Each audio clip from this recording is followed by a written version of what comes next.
Queer Pandemics, a conversation between Richie Jackson and Eric Marcus, and hosted by CUNY's Center for LGBTQ Studies. I'm Joseph Donica. I'm one of the board members. We also have another board member here with us, Erin Thompson, and we also have our Director of Finance and Development, Yasmina Sinanovich.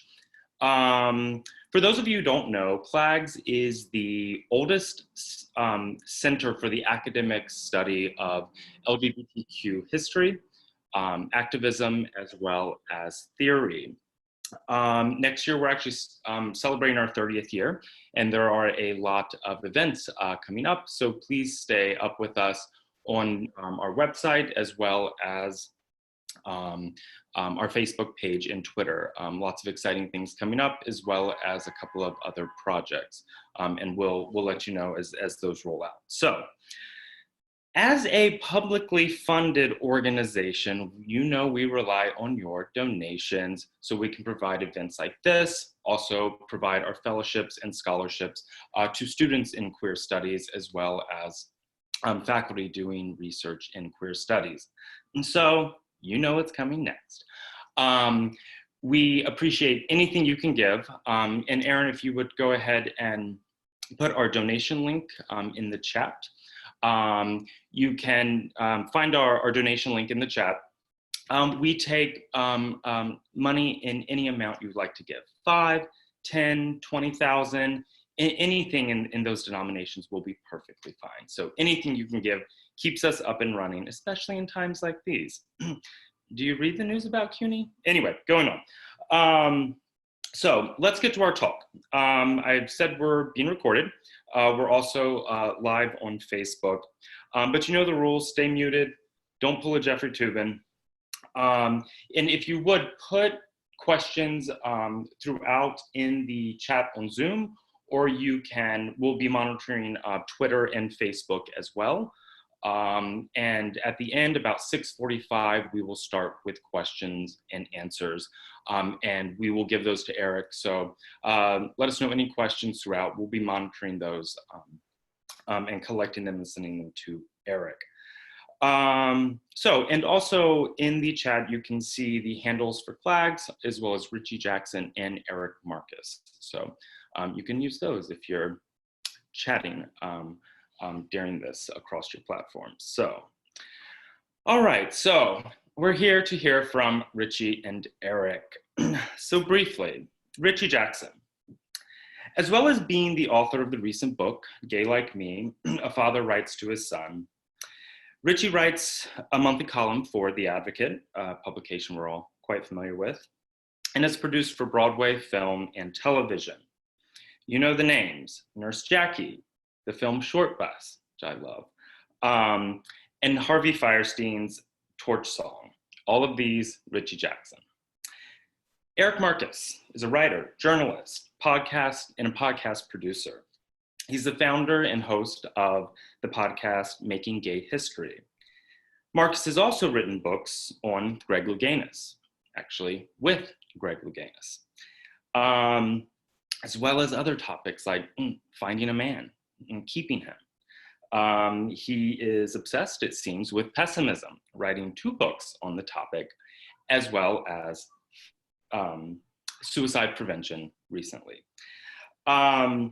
Both Jackson and Marcus have spent their careers examining the question of what it means to be queer at specific moments in history. And this talk tonight is about what it means to be queer at this particular moment in history. So, Eric. Thank you.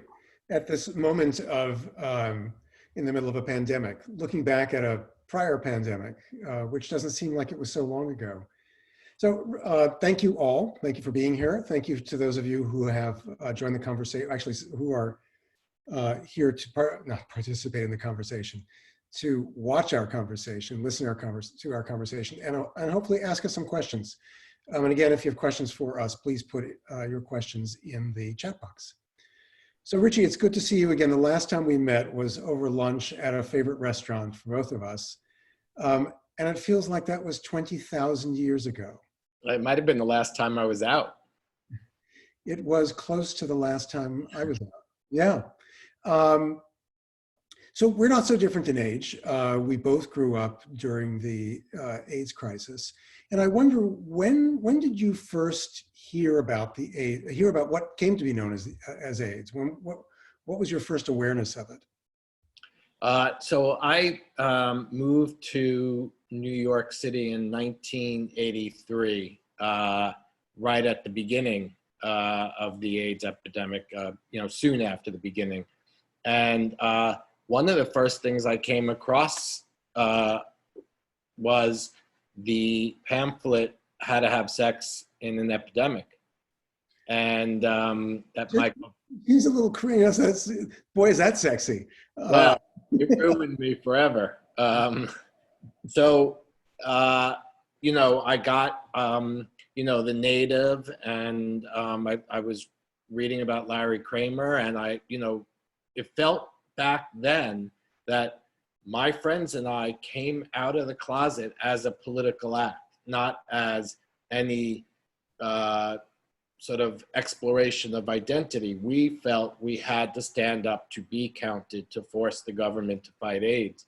So very soon after I got to NYU in 1983, my first act as a gay man was marching to demand, the government fight AIDS. So how old were you? I was 17 in the fall of 1983. Uh-huh. And were you? Yeah, right. When is your birthday? What month? October. I just turned 55. Happy birthday. Thank you. I'll be 62 in a few weeks. That's very close. Oh, no. 55 is so much, so much younger. I qualify for Social Security soon. It's so strange to think back then, because I don't know about for you, but it's so vivid. I remember July 3rd, 1981, when the New York Times published the first article of Right. what came to be known as AIDS. And the headline was, "Rare Cancer Seen in 41 Homosexuals." Right. And I look back now and wonder, when I think about that, the hair on the back of my neck still goes up. But I don't know exactly how I felt when I saw that then, because I see it now through the filter of... Right. So I have my example is, I remember when I got accepted into NYU theater school, and I wanted to go to NYU because I wanted to start my gay life. I wanted to move to New York to be gay. The whole purpose of going to NYU was so I can start being a gay man in New York. And, how did you know that you could come to New York and be a gay man? Where did that knowledge come from? So that came from my mother. When I was in high school, took me to a Broadway play called Torch Song Trilogy, starring Harvey Fierstein. I was 16 at the time, hadn't told her I was gay. And she had seen the play and felt very strongly that she should take me. And that was the first gay person I ever knowingly met, that character. And he was living in New York. He wanted to be in love, and he wanted to be a father. And I was like, that's what I want. And I wanted to move to New York to do what the character Arnold was doing. But I remember when I was accepted into NYU, I got a card from a friend of mine saying, "Congratulations on NYU, don't get AIDS." And I was in high school. What a lovely note. I got that from well, something similar from my French teacher and my guidance. She was also my guidance counselor at Hillcrest High School in Queens. When I told her I got into Vassar, this is in 1976, she said, "Congratulations, be careful. I hear there are a lot of homosexuals at Vassar." Well, here's hoping. Well, yeah, and actually I was such a mess at that stage of life. If I had known that Vassar had a lot of homosexuals, I wouldn't have gone. Oh no, that was my major at NYU, was being gay. That was the whole purpose of it. So you found yourself at age 17 in a protest march, or was it a little later than that? I mean, I always say that back then, if you walked in the village with a candle, everybody would just walk behind you and follow you, because there, I have somebody sent me a video of myself in 1985 at a protest on Christopher Street, demanding some government response. I think it was actually from the city to do something about AIDS. So for people who are not familiar with what the world was like then, why did you need to be out in the streets protesting? Wasn't the government dealing with the AIDS pandemic in 1983 when you got to NYU? Right. So, I wrote in my book, I tried to explain, which my book came out in January, so I had to explain how the government can imperil you. Hard to imagine, isn't it? In 1983, there was no government response to AIDS. They did not care that a group of gay men were dying. I think the first year I was at NYU, 500 men had died, and the number doubled by my second year at NYU. Nobody was helping us.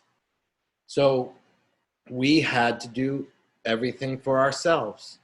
And I was thinking about it in relation to COVID, because we're all like demanding the government do something, demand the government do something. Think about what we did for ourselves. First, we had to get the word out, because also the newspapers weren't writing about it either, right? You mentioned earlier, and a lot of people will not know the reference, you mentioned the New York Native, which was a local New York City gay newspaper. Right. Which was they're among the first to cover what became the AIDS crisis. I mean, the New York Times article that we talked about just briefly a moment ago was buried inside the newspaper. Right. Well, interestingly, just a side note to relation to COVID, when it said on the cover of the New York Times, 100,000 people died of COVID, that was the front of the New York Times, above the fold. When 100,000 people had died of AIDS, it was a very small article way inside the newspaper. That's because it wasn't the mainstream population. Right. It wasn't the right people dying. Yeah. So I think about what we did. We got the word out about what was happening. We started organizations to take care of each other, right? Gay Men's Health Crisis, the AIDS Resource Center. We started those organizations to help care for each other and educate each other. Then we protested to get the government moving and trying to push the government. Then that incredible organization, ACT UP, also had an arm, TAG, Treatment Action Group, that actually looked into the science of it, looked into how the government tested drugs, how could we get the trials to go faster and get the drugs out faster. Well, and the legacy of that, and you'll forgive me, Richie, because I'm going to just keep interrupting you. Please do. In the most friendly possible way. There's such an echo, I feel here, of, well, it's not an echo, it's a legacy. The way the government is moving fast now, right, is the legacy of that experience. Right. Is the legacy of AIDS activists, of the LGBTQ community. We did that. And not only for COVID, every disease since then has benefited from that activism. Yeah, I was just asked recently about what inspired people in ACT UP and to protest. It was literally because it was a matter of life and death. I just was rereading Randy Schultz's And the Band Played On. As for our podcast, we're doing a season on AIDS next June, principally about my experience through the AIDS crisis. And I was struck by the parallels between then and now, about the denial, about the government inaction. And there was Anthony Fauci also. Yeah, he was, right, exactly. Central to that experience, there was an aspect that it didn't surprise me because I remember it, was the pushback among gay people against the restrictions that were suggested about how we conduct our sex lives. Right. Do you, You know, oh, yeah, I mean, look, you know, just you know, you're much more of a historian than I am, but right. I'm not, Richie. I'm not. I'm just a citizen historian, journalist. Right. Yeah. So what happened right before AIDS? The gay liberation, and we all thought gay freedom meant a lot of sex, and to be restricted was antithetical to what we thought being gay meant. Also, who was telling us to, you know, Right. and a little bit, they were telling, they started before AIDS telling us gay sex was bad, gay sex was wrong, gay sex is a sin. So then when they started to try to stop us from having sex during this, it was the same people and the same message. So I understand trying to reject that. Sure, and the language that was used, the inability of those who actually knew something to say how you got AIDS, how you could prevent AIDS. They were not accustomed to using words about sex. This is the early Right. 19. When I So the how to have sex in an epidemic was used just recently by the New York City Health Department to give their COVID safe sex rules. Yes, yes, and in the early days, people would say the whole talk was around bodily fluids. Yeah. No exchange of bodily fluids. Well, what does that mean? It actually turns out that it was the exchange of semen, but Right. and principally through anal intercourse. Well, but who knew? Like, here I was, a 17-year-old. Yeah, the people who knew, though, knew early. That's the thing that makes me crazy. If they had told us early, but they didn't do it. Exactly. They, health officials. Well, so here we are with another pandemic, and the people knew early and didn't do anything about it. I was the 17-year-old kid just beginning to date, just beginning to have sex with men. And I was taught, don't floss before a date. Don't shave before a date. Scrub under your fingernails before and after sex. Have a shower as foreplay. But really, it was to check the guy's body out for lesions and abrasions. So what did that do to you? What did that do to your sex life as a 17-year-old kid? How about what did it do to my sex life as a 55-year-old man? I've never recovered. Yeah. You know, I was so afraid to touch somebody. And I think about my young son, who's now 20 years old, at college during this epidemic and going through the same exact thing. Yeah. Afraid to touch someone, afraid to be touched. Yeah. I imagine the kind, you never wanted him to have the experience that we did. No, I wanted him to be gay. I had hoped he'd be gay, and my greatest wish was for him to be gay. But when I thought about everything I needed to tell him about what it was to be LGBTQ in America and everything he needed to know, it didn't occur to me that he would be going through the same sort of beginning that I did as a gay adult, which is living through a pandemic. Yeah, there's a good question here. It says, if you could talk to your 17-year-old self, knowing what you know now,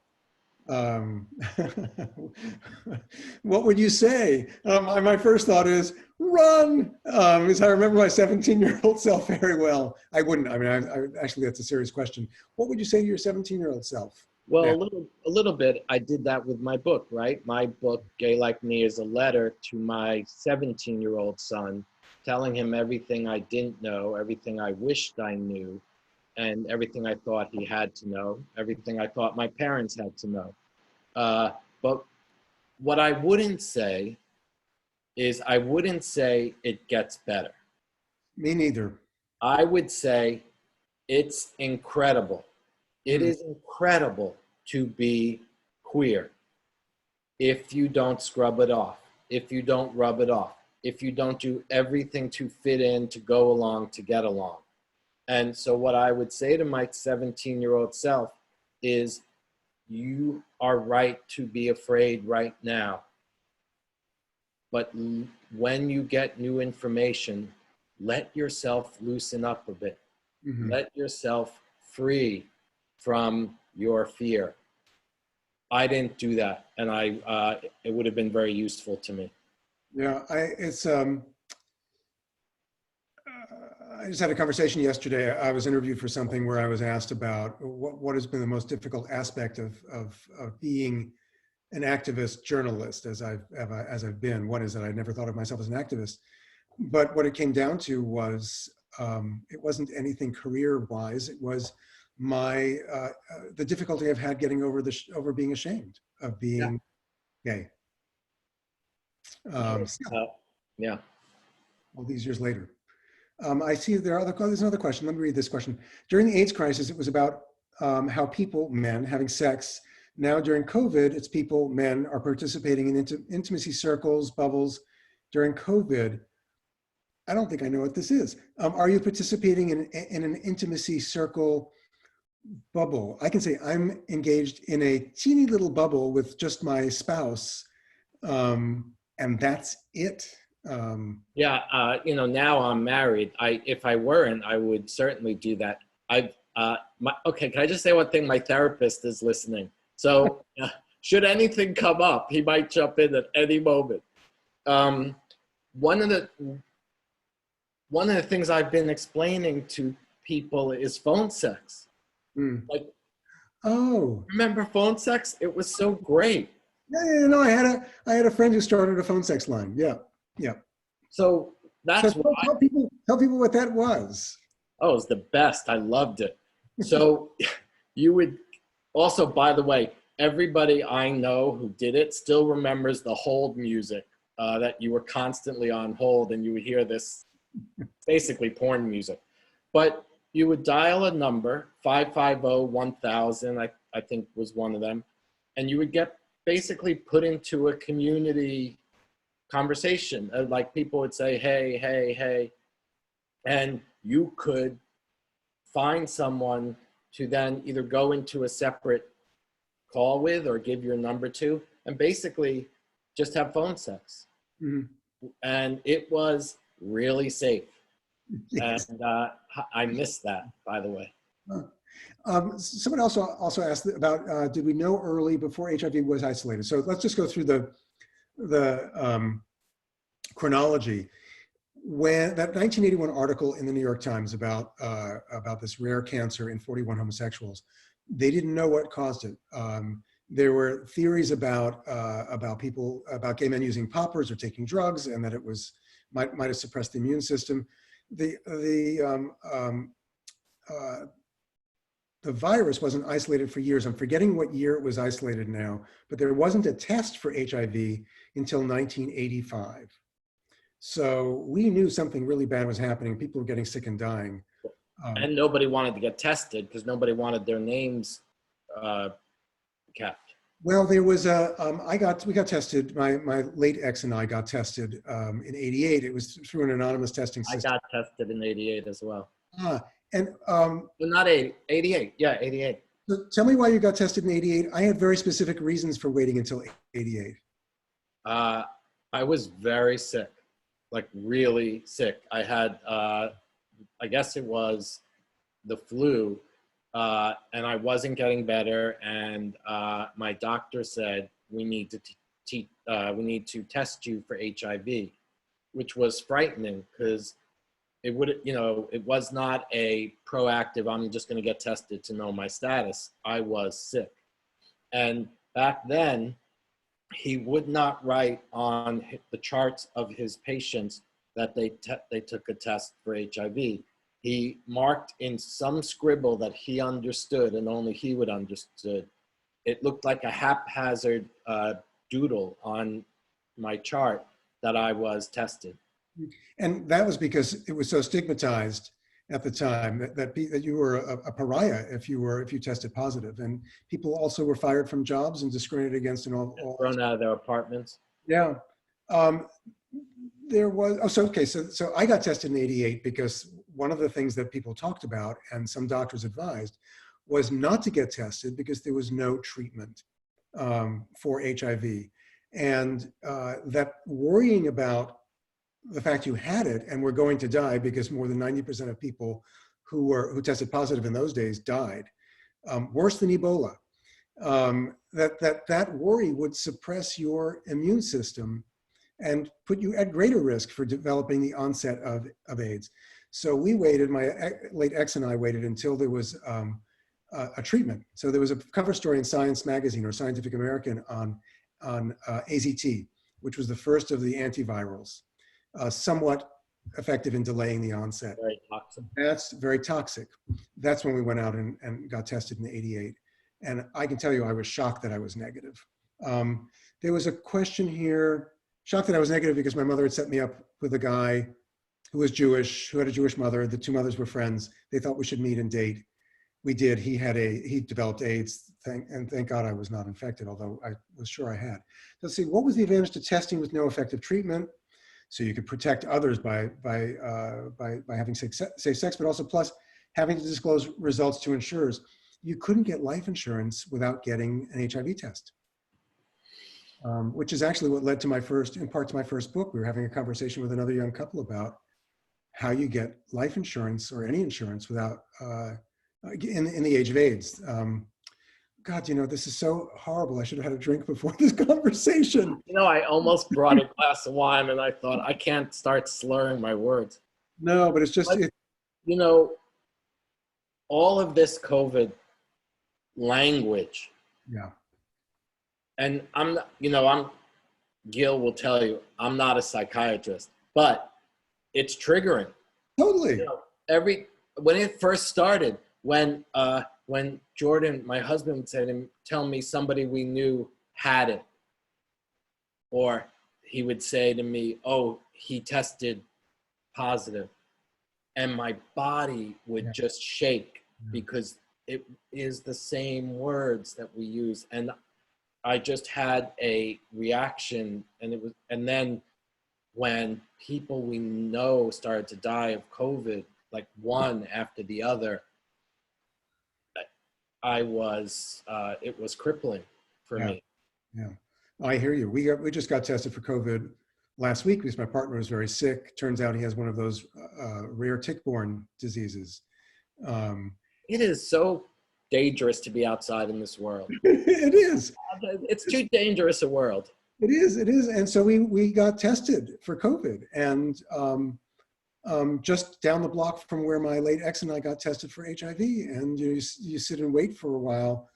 Thankfully, the test results came quickly, and we were both negative. But for HIV, it was a 3-week wait in 1988 when I got tested. I got tested when I was 29, and I turned 30 before I got the results. So are there lessons, somebody asked, one of the questions was about, what will life be like after COVID? I think, and I wonder what you think, Richie, life won't be the same because life after AIDS, for a lot of us, was never the same. There are a lot of things that changed because of it. And I wonder, do you have thoughts on what might change for us all having lived through this new pandemic? Well, I think it depends how we behave right now. What are we doing to, because we have a few things we're gonna have to do, right? We're gonna have to learn to trust each other again. We're gonna have to eventually learn to be intimate with each other. There's gonna be conversations about vaccines. Do we trust the vaccines? All of the same, nobody trusted AZT when it started. We had all of the same conversations. We are all going to have to deal with our grief. There have been over 250,000 Americans have died of COVID. Think about it. Every September 11th, the country stops with the 3,000 or so Americans that died that day. Yeah. There has been no similar memorial for the people who died of AIDS. And I think we're at 100,000 New Yorkers died of AIDS. So that number might not be accurate, but Higher, yeah, but there were my point yeah. is not there. So how are we going to memorialize these people? How are we as a nation going to grieve? How are we personally going to grieve so we can move on from this? You know, 100,000 people in New York City died from AIDS, from HIV. Right. I think we may have talked about this over lunch when we first met, that among our age group, there aren't that many of us. This is why it's a moral imperative. We constantly talk about being gay. We constantly talk about the AIDS epidemic and the era that we lived through, because these stories cannot die with the people we lost. We have, our job as gay elders is twofold. One is to tell that story, constantly tell that story so it doesn't disappear.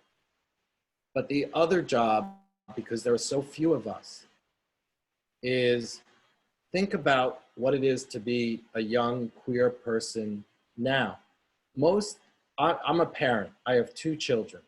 I have a covenant with other parents, and I know this to be true.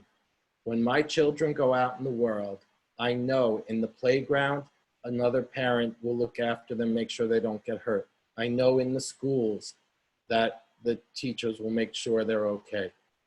That covenant is broken with our queer youth.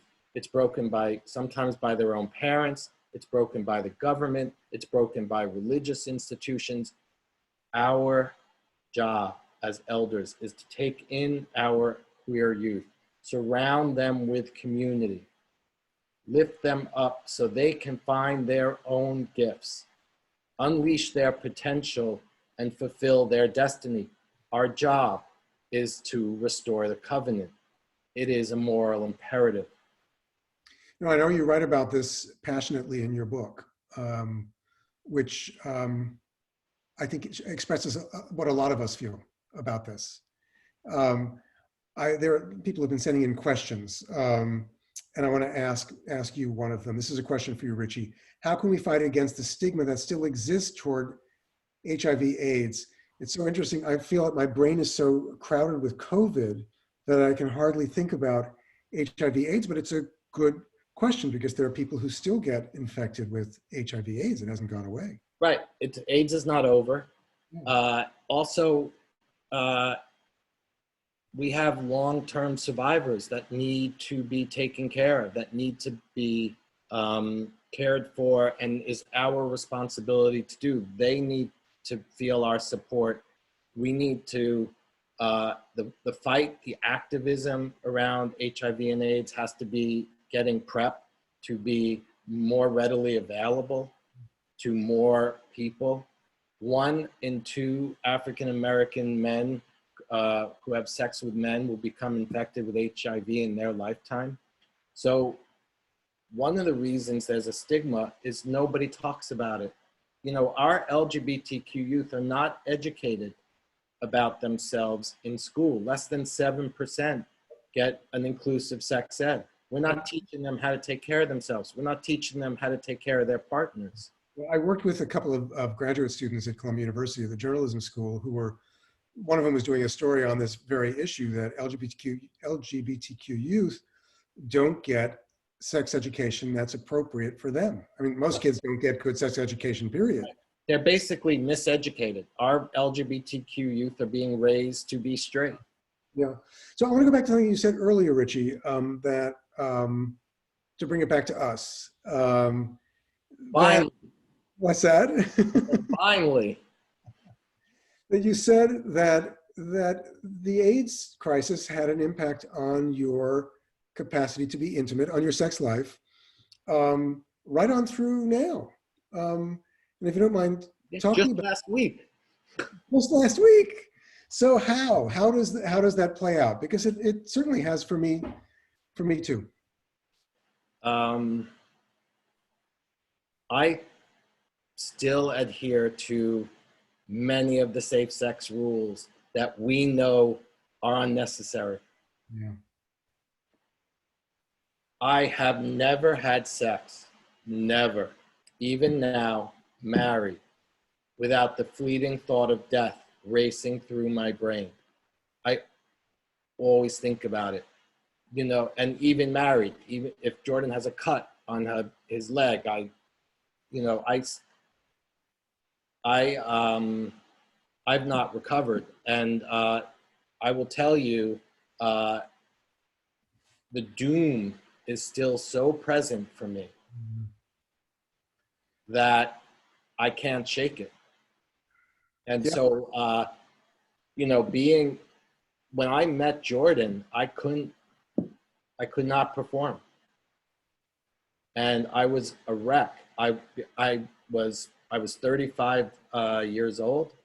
I had just been out of a long-term relationship. I had a 3-year-old baby. And here I meet this guy I'm really interested in. He's so handsome, he's so smart.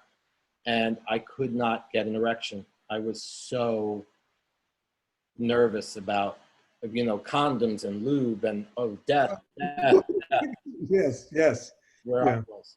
Because I remember the talk about that safe sex is sexy sex and all that, and condoms and naked fun. And to my mind, it was just terror.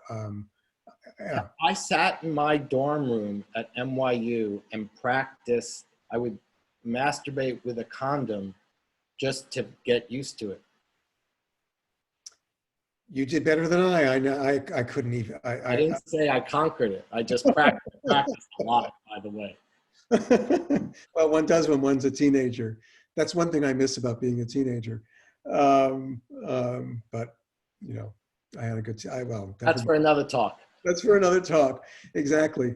But I remember I was single for a couple of years in the early 1990s, and dating was so I was so clear about it. I had to have the AIDS talk with anybody that I had dinner with who I might have sex with, and then I wound up having sex with an old friend, and didn't have that talk, and only discovered afterwards when I was talking with him about a friend who had just died and who hadn't told me he had HIV. The friend had HIV and hadn't told me, and I was so freaked out, so absolutely freaked out. When I was, it was like 1987, I was dating this guy I really liked. And one night we were fooling around and he wanted to have intercourse. And I said, I can't, I don't have a condom. And we'd been dating for a few weeks, like a month or something. And I said, I can't, I don't have condoms. And he said, let's do it anyway. And I said, no. 1987. I said, no. He got up, put his clothes on, left my apartment, and I never heard from him again. Wow. I changed his name in the book. Wow. Yeah. But think about this now. I do. COVID. Yes. Yeah. There's going to be conversations that have to be had. Well, there are conversations even now about people wearing masks or not wearing masks. Or right. I had breakfast with my aunt and uncle who were in their my aunt's in their mid 70s. My uncle is in his early 80s. And they hadn't been to dinner with anybody. Actually, we went out for breakfast outside. And I was so nervous about, because when you eat, you have to take off your masks. I was so nervous, I was 3 feet back from the table with my plate in my lap because I was so terrified of the possibility of infecting them. No, I mean, this is look, you know, I wrote in my book that having sex as a queer person is hard because you don't know where in the other person's journey they will be. So you don't know if they're self-loathing, they've been bullied or abused. So being intimate with someone who you know, is a tightrope act, right? You have to allow yourself to be intimate and vulnerable, but also protect yourself from taking on their baggage or potential shame that they may have about being queer. Now the conversations, are you on PrEP, you know, have to happen. And then there's going to be COVID conversations. Have you taken the vaccine? You know, all of those things. Let me just get to a couple of questions here. One is, I'm from your age group, haha, yeah. I still advocate for rights, inclusion, et cetera. My counterparts where I live have forgotten how to advocate, let alone advocate for LGBTQ plus seniors, elders. Are you experiencing the same invisibility, ageism, complacency? Actually, no. I find among my age group that people, if they're not necessarily activists around LGBTQ plus stuff, but everyone seems very politically engaged. And if they haven't been in the marches, many of the marches because we're older and it's dangerous, they have been finding ways to support the current activism. I wonder what you find among your friends. You know, I think growing older in the gay community has never been easy. And certainly there are moments where I feel like a fish out of water in my own community because I don't recognize it. But, you know, that's why I talked about having to take care of, you know, our long-term survivors. We have to take care of our older generation because they are at risk. They're at risk for COVID. They're at risk, you know, with financial instability. So they are our responsibility. And, you know, as an elder now, I don't recognize a lot of our community. You know, we didn't parade down Fifth Avenue. We marched. We didn't have rainbows. We had pink triangles. You know, I feel a little, and my son, this is what the book is about. He told me being gay is not a big deal. And I said, being gay is a really big deal. And all those blindingly positive rainbows and hashtag love is love and love wins is just a veneer of acceptability. They don't see the war that is being waged on our community. That's where we as elders can help them because they don't see that our rights, the ink is not dry. Yeah. And it's not about being on a float. Yeah. I want to go back a little farther in time again. Back to when your mom took you to see Torch Song. What was the discussion like when you told your mom you were gay? Did she intentionally take you to see the show because she thought you might be? Right. So, you know, my mother had seen a Torch Song with a friend. And when she got home, we lived on Long Island, she said, I just saw this unbelievable play with this incredible actor who's also the playwright. And on my way out, I bought a ticket to take you. We didn't have money to buy Broadway tickets at a box office, and we certainly never saw anything twice. So I knew it was important. Mm-hmm. I asked what it's about, and she said, homosexuality. I had not told her yet that I was gay, even though I knew from the 3rd grade and was so thrilled about it. I wasn't ready to share it with her. She took me to see Torch Song Trilogy. Like I said, Arnold was the character played by Harvey.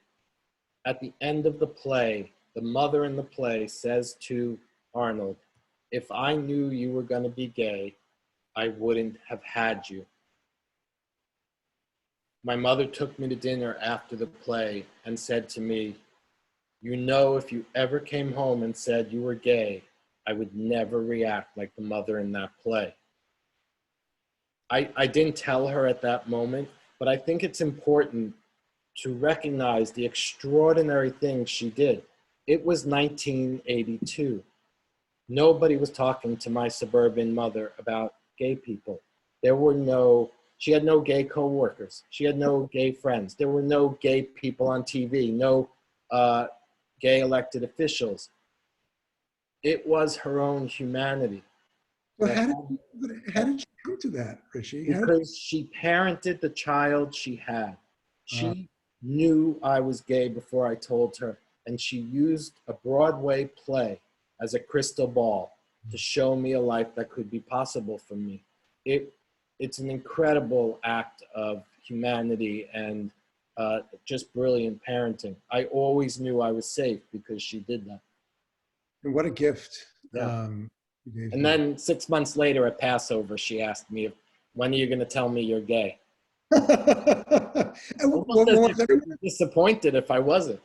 were there other people at the table, or No, is it? no, it wasn't. No, it was before the Seder started. What did you say?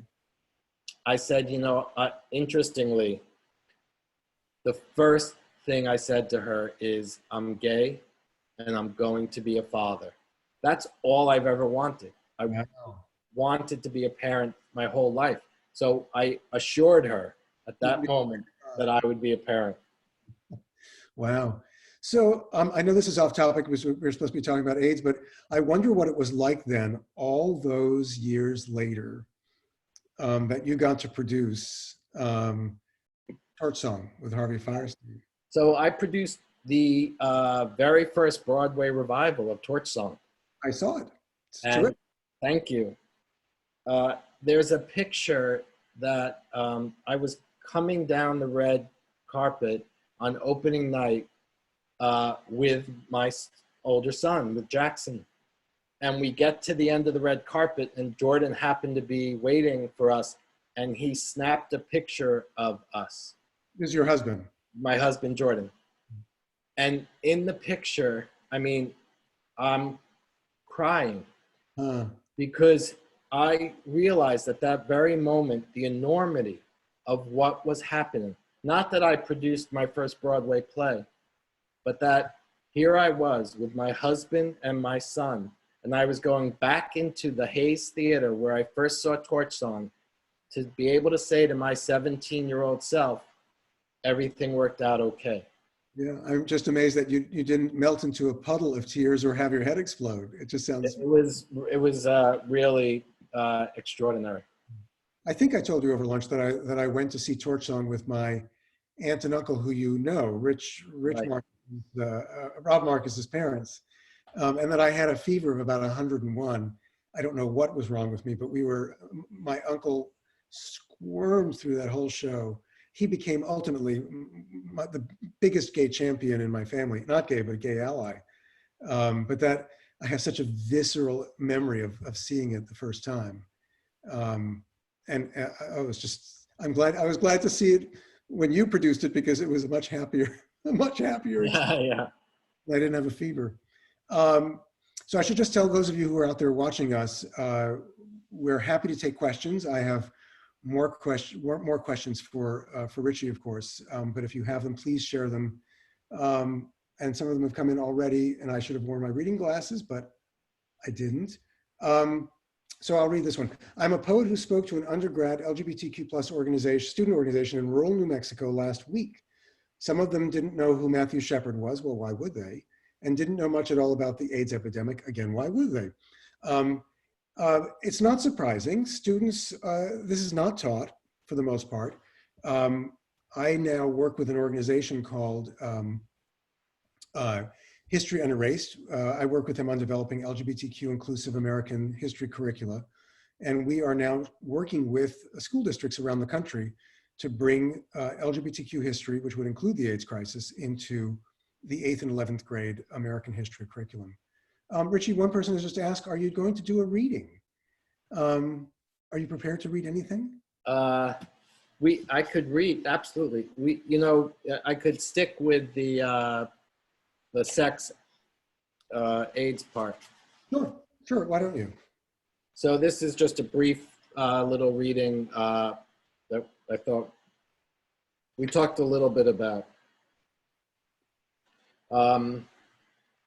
Armed with my list of safe sex do's and don'ts, I began to seek out dangerous, secret sexual situations in underground sex clubs. Each time I walked down a dark stairwell into a rancid basement, I could feel the conformity of my strict suburban life falling away. I was easing myself into the shadows where I thought gay sex belonged, even though I told myself that this thrilling sexual joyride was a valid expression of gay freedom, a means to deal with the urges in need of a release from our daily life-threatening fears. Even as I was careful and by the book, I resented having to be so constricted. Dipping my toe in illicit, albeit safe, sexual situations was my petulant attempt at rebellion. As I got older, still living in the shadow of a disease, I always wanted to talk about sex straight away with my dates or hookups. They would accuse me of killing the spontaneity or of ruining the moment. Let's just see where things go was the common refrain. But I believed firmly in order to be safe, it was important to talk about each act, to agree on what would happen, and to settle on what would not. Now this old safe sex rule is called affirmative consent. Yes means yes. You too need to talk before you leap, so you know in advance your partner's HIV status and they know yours, and if either of you are on PrEP. Agree on condoms if it gets to fucking. I have for years thought I was boring because I am often satisfied with just kissing and jerking off, but that's when I always felt the safest. Yes, the rules I adhered to have kept me safe, and over time I have tried to venture past my self-imposed sexual restrictions, but with little success. Decades later, when Jordan and I first started dating, I was unable to perform. I couldn't deftly handle the lube and condom without a blazing stop sign of death, AIDS, flashing in my head. I was limp with terror. Anxiety and the rules around safe sex took the sexiness out of intimacy and sowed distrust in my partners. I still had sex, but it was rudimentary and always careful, always by the book. The checklist of symptoms was constantly running through my head. The safety of no-risk activities was my sexual comfort zone. I was never entirely in my body for sex, only ever in my head, and careful never to let go and step over into areas of risky activity. I think that will likely sound very familiar to more than a few of the older people who are listening. I recall, and thank you for that reading, Richie, and thank you for your book. And for those who don't know the name of the book, it's Gay Like Me. We can see it right behind you. Normally I'm in my office where I have Making Gay History in the background, but I'm in my husband's office at the moment. My Making Gay History is on this bookshelf. Oh, that's great. Great. Both books are available in bookstores. Yes, they are. And Making Gay History, the podcast, is available wherever you get your podcasts. There are actually two more questions that I was going to say how familiar what you just read is. My then partner and I, who just died recently, not of AIDS, we started seeing each other in 1983. And as it became clear the ways in which you could get AIDS, we went from having a very rich sex life, two young men, to being afraid to kiss each other. Yeah. I mean, one by one, we stopped doing things to the point where we were afraid to do anything because we were terrified of infecting the other. Right. And even once we got tested, it was never with the same kind of abandon that we could when we were younger. Abandon was not our, for us. Yeah, so again, the question has come in, what do you imagine once this pandemic is over? I can't get that far. I actually do, I can tell you, I said to my husband the other day, let's make a list of all the places we want to go. I'm 62, he's 66, so we're not young. And there are things we would like to do together, but it just doesn't feel safe. So that's where I'm thinking at this moment is where can we go, the things we've always wanted to do before we get too old to do them, but not until it's safe. Yeah, I mean, I think when this is over, we have to make sure the things that made it be so severe never happen again. Well, that's a steep climb, yeah. So our activism has to create a fairer world. It has to erase the margins. And, I think this is our moment as queer people. Empathy is our lifeblood. We are the most empathetic people. We live in a world without empathy right now. This is our moment. We can heal the world. our creativity as gay people, because we've made our lives, every day we have to be creative about how we live. We can take that creativity and put it towards public policy, put it towards activism, and change the world. Yeah, I mean, there were a lot of changes made because of AIDS, and it's so clear, so many of the things that need to change. Universal health care, Right. people not living on the margins, and having a healthcare system that can actually take care of. And trusting science and all. What science? Yeah, exactly, right? Here's another question. It's a variation on the question. What lesson did we learn as the gay community? What lesson did we as the gay community learn that we can transpose to the larger community? Is the larger community willing to listen? Well, the first question, what can we transpose to the larger community? That we can actually affect change. Yeah, that's the big one. Yeah, yeah. But not by reading the newspaper. Well, people don't read the newspapers, but not just by following the news. Not by tweeting, not by Instagram. We change the world. And that same approach is needed now. Yeah. On that note, I want to throw this back to Joseph at CLAGS, because we're winding down. We have just a few minutes left, and I wanted to give Joseph the opportunity to close us out and to see if you had one final question for us. I do. And it's actually from an audience member. I am very, very curious, just pure curiosity, to know how you feel about Pope Francis's declaration today. Were you just waiting for that? Well, holding your breath? My husband is a Catholic. I should say Catholic. He was raised Catholic. So he actually emailed me from one floor of the house to the other to say, and I thought it was almost a joke. I went upstairs, he was crying because he could not believe that the Pope had done this. I think it's an earthquake. Yeah. It's hard to know how it will play out. I mean, you know, it's interesting because no doctrine changes, right? Nothing changed. And he's been talking about gay people in a different way. But I have such a narrow lens. What does everything that happens in the world, what does it mean to young queer kids? That's my narrow lens. And could you just imagine what his words today meant to a young queer Catholic person? I think, you know, I always imagine the young kid in a home that doesn't accept them, where they don't feel safe. And those words from on high, I think is very meaningful. I think that's what moved Barney to tears was having grown up in a Catholic community, knowing that what that would mean to young people. Right.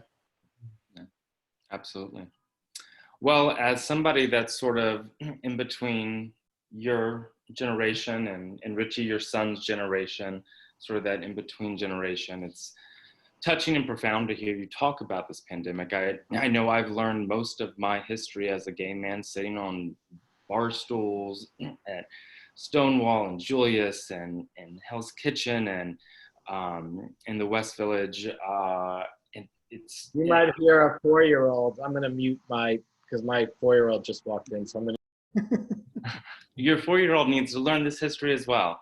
And I think that really comes through in these comments. So I want to thank you both so much. And this is just a reminder, this recording will be available on our website. Please do subscribe to Making Gay History and go buy Gay Like Me, Richie's book. So thank you all so much for coming. Thank you again, Eric and Richie.